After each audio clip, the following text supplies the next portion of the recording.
out-of-pocket cost. Don't wait. If the deadline passes, you may lose your opportunity to get a pain-relieving back, neck, knee, or wrist brace at little or no cost to you. 800-368-6704. 800-368-6704. 800-368-6704. That's 800-368-6704. Broadcasting from the Paddock Mall Studios, this is WOCA, Ocala, Gainesville, The Villages, 1370 AM, 96.3 FM, The Source.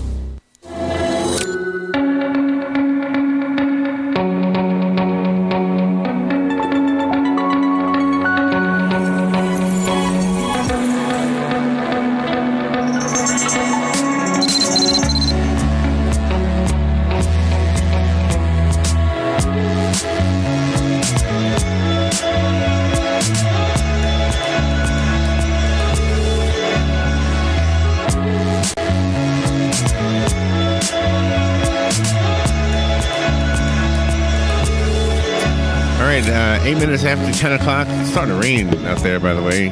You probably know it's probably raining everywhere in our listening audience. When we are parents, well, I'm not going to say everybody, but most people will love their children, and it doesn't matter what it is about the children, you know, if they are boys or girls, or if they've got unspecific gender identity things, perhaps it might be looked at in today's world. I mean, we're going to love them, right? That's the way it is. You're going to love them no matter what. I know a lady who has a daughter who is... I guess a lesbian. I don't even know if I'm saying it right, but she's very masculine looking and kind of has the persona of a male, even though physically she was born as a female. And my gosh, she's lovely, and she. And by the way, and the word to use, what do you call that, pronoun? I'm not so good with grammar. And that's an interesting thing, too, that we stumble on a little bit lately. Our next guest is Ann Travers. Ann is an associate professor in the Department of Sociology and Anthropology at Simon Fraser University in British Columbia, Canada. This morning we had this fun topic, by the way, about weird laws in Canada. The book is called The Trans Generation, How Trans Kids and Their Parents Are Creating a Gender Revolution. And I suppose the whole thing, I'm going to find out right now from Ann, I think the whole thing is just realizing we need to respect one another and respect each other's choices, and then let each one of us do whatever God put us here to do. Ann Travers, good morning. How are you? I'm great. Thanks for having me on the show. You're welcome. Where are you? Are you in Canada? I'm Vancouver, British Columbia, Canada. How's the weather? It's about 60 degrees, so it's not bad. Yeah, it's raining here. This is the Sunshine State, but it's raining. Okay. Yeah. So tell me about the book. It's called The Trans Generation, and why now? Like, why didn't we see this before? And obviously, there must have been human beings in the past that felt more like the gender that they weren't born as. Why didn't we see this before? Well, because they were at risk of great violence, complete social exclusion, and often criminal prosecution. Okay, and hopefully you realize my question was rhetorical, because I wanted that answer. Mm-hmm. I wanted you to tell me that, because I think that's where we, the rest of us, made the mistake. Whether it's because somebody was trans, whether somebody was black, whether somebody was even old. I mean, we kind of place the labels on people that aren't even fair. You know, if for example, let me ask you this: in addition to you're a trans person, I'm assuming. Yes. Okay. In addition to that, you must be talented as a painter, or well, obviously you're talented as a writer. So those talents to me are more important than your sexual orientation. But because society has an attitude, you have no choice but to speak out about it. Am I accurate with that? Yeah, except that I think you're mixing up sexual orientation and gender identity. Sexual orientation refers to who you're attracted to. Gender identity is whether you identify as, a man, a woman, or something else entirely. Oh, yeah, you're right. But they're connected. They're connected, so it. Okay, so you identify as a woman, correct? No, trans non-binary. Oh, what does that mean? Help me out. I'm not trying to make fun. Please don't think that. No, that's fine. No, it means that I was assigned female at birth, and, for the most part, I made it work. But it never really fit. And while for some trans people transitioning to, the so-called opposite identity would work, it wouldn't for me. Okay. So that sounds like a society thing. It seems like it's not really the problem of the person going through it as much as, like, we have labels, we have expectations for girls, and you didn't meet or want to meet those expectations. Is that accurate? That's absolutely accurate. Okay. So is it too personal to ask who are you attracted to, or does that not even matter in your world or in your mind? Oh, I'm married to a woman. I've been involved with women for 40 years. Okay. But that's not what we're talking about. We're talking about your identity, right? Yeah. So that's why you want to be called they? Like when I refer to you, Robin said to say they instead of he or she? Yes, but I'm not, like, for some people, it's, like, incredibly painful to be what they refer to as misgendered. For me, it's not really a big deal. It's, like, most people still are using she, hers, etc. But I feel more comfortable with they, them, theirs, but it's not something that makes me feel, like, really terrible. Who is the book written for? Is it written for me? So because you can tell already that I'm a little bit naive about this whole subject. Is it for me so that I can be less naive? Yes, it's for people like you who need more information, but who already care about kids. Well, and about my fellow human beings. Do you know? Well, exactly. I mean, Robin and I know a lot of people in showbiz, I guess you would say, people in plays, and people who are actors and actresses, and it seems to attract a lot of people who are gay or who wear a dress and they were born a man, that kind of thing. And I don't really pretend to understand it, but that doesn't mean I don't love these people, and that doesn't mean I don't want to show them respect and give them a chance to do whatever it is they want to do in this world. Mm-hmm. Yeah, and there are definitely people like that, but it's helpful to get information out there. One of my main hopes is that people start to understand more about how damaging it is to organize children according to sex categories and to impose expectations on them. So is there something socially that we should change? Absolutely. One of the things we know is that the majority of trans kids are invisible because they don't feel safe to show themselves. So we have to assume that they're in every group of children that we interact with. For this reason, it's better not to organize children according to boys and girls, to let them play soccer or baseball rather than, girls play softball, boys play baseball, or, play boys soccer or play girls soccer. If they just involve children in the same activities and don't assign specific roles to them on the basis of sex categories, then that gives more room for all kids to express themselves. And it really saves trans kids who aren't showing themselves from experiencing a sense of crisis. And for trans kids who are visible, it makes it uncomplicated for them to go about their daily lives. How does the physical differences between men and women play a role? If for example, we're going to allow the boys and girls to play football together, baseball and softball, I can understand. There's not a whole lot of contact in those two sports, but I mean, a contact sport seems to me that the physical males, would have more weight to throw around, quite frankly. Well, there aren't really significant athletic differences between girls and boys until about 12, 13, 14 to begin with. And there are often large differences among boys and large differences among girls.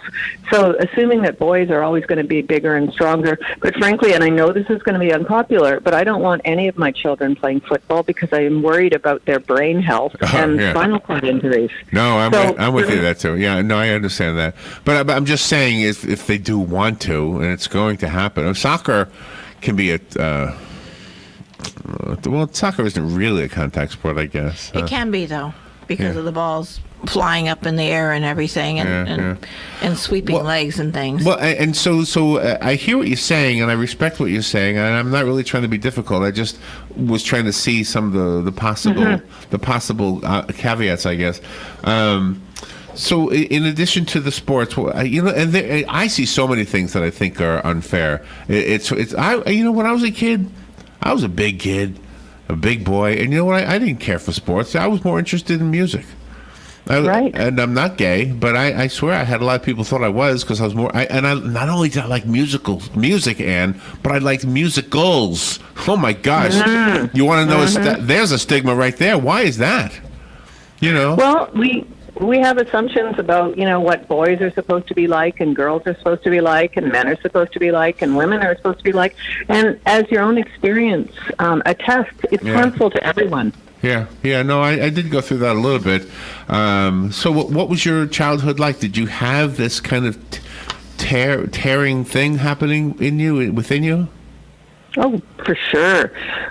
I think, like when I was about 4 or 5 and I started to be told I wasn't allowed to do stuff because I was a girl, it really hurt.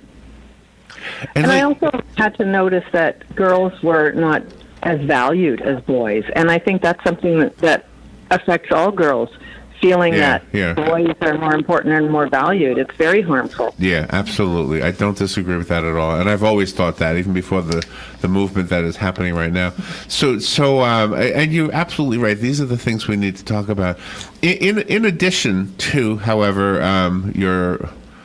the trans part of your identity, is there something more that we should really be focusing on? I kind of went in that direction in the opening.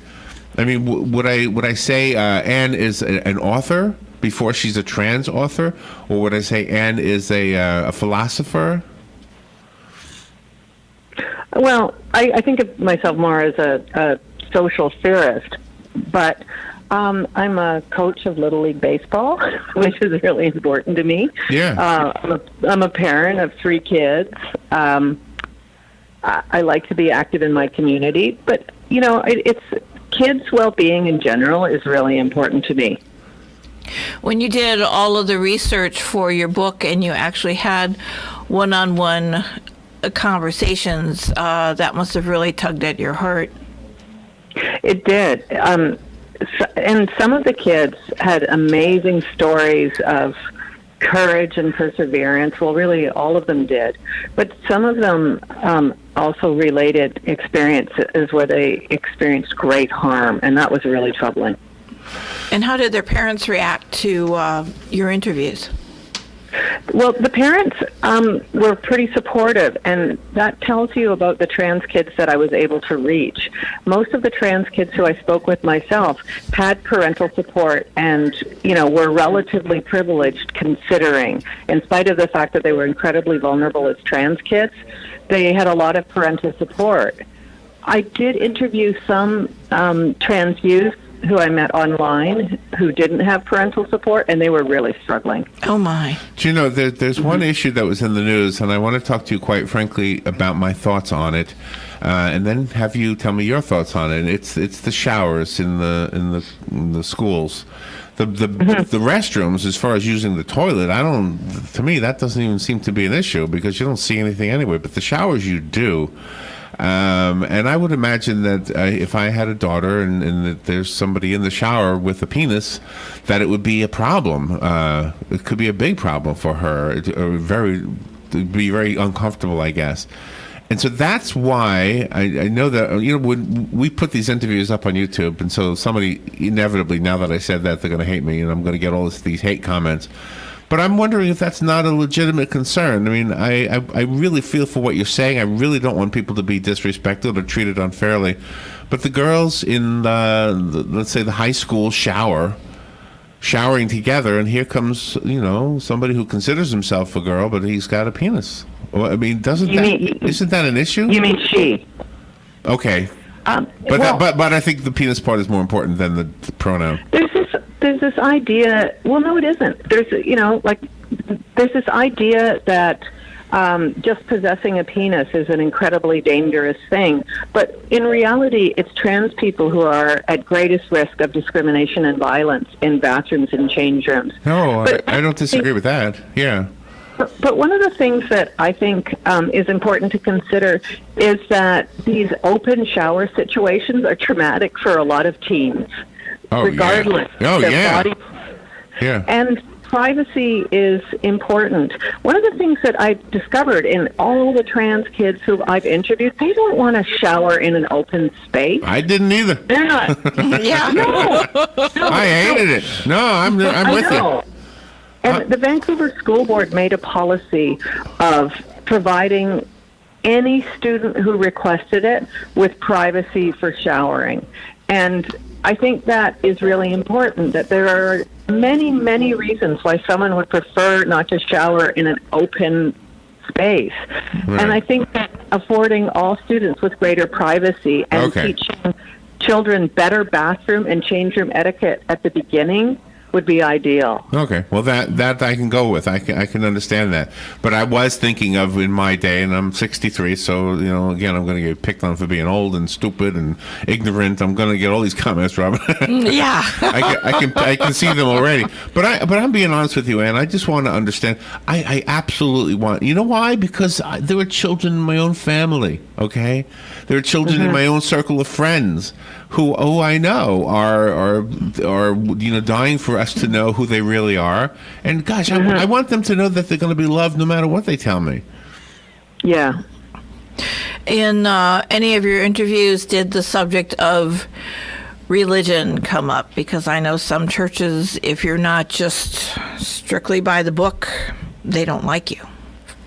One of the youth I interviewed, he was about 15, he was 17. He just graduated from high school. He'd grown up homeschooled in a fundamentalist Christian community. And on the day of his high school graduation, he packed up his stuff. He'd made arrangements to find a place to stay. And he told his parents that he was trans, and they called him an abomination and told him never to come into the house again. And he was on his own. Oh, my gosh. You see, that is just ignorant on their part. I mean, we have circumstances that we hear about in our community where a girl will get pregnant, and then her parents don't want anything to do with her. It's like, how could you say you love your daughter if getting pregnant is grounds for telling her to get out of the house? That is crazy. How could somebody not love their own child? I don't understand that. It's not an accident that there's a disproportionate number of LGBT youth among homeless teens, among kids who are involved in, street life, because their parents don't love them unconditionally. Well, that is a shame. It is. Yeah, that is a horrible shame. Yeah. I don't want to see that. How has healthcare played a role in the transgender getting treatment from doctors and things like that? Well, it's becoming more available, but one of the things to keep in mind is that many trans people have no interest in medicalizing their identities, and then some of those who do will never have the opportunity because they can't get access to health care. Indeed, one of the parents that I interviewed had just lost her 14-year-old son because they were unable to pay for hormone blockers. Oh. And he killed himself. Oh my. Yeah, he went to a railroad track and he lay down. Oh my God. Yeah. How horrible.